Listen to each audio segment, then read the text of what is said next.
Hey, deserving listeners, it's just me today. I thought I would review a malpractice case, a real malpractice case in which a therapist was sued successfully, so to speak, and I want to provide the circumstances and where this counselor went wrong and how we all can avoid things like this. And for those of you who are not therapists, you can have some good old-fashioned schadenfreude as you listen to the suffering of another human being, and it just makes you feel good inside.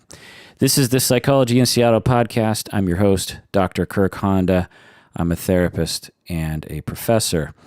This deep dive sort of episode is just for patrons of the podcast. So if you're listening to this and you're not a patron of the podcast yet, I'll just put yet in there. You should be soon. This episode is going to end before the content begins if you're not a patron. If you want to hear the full episode, you have to become a patron of the podcast by going to patreon.com.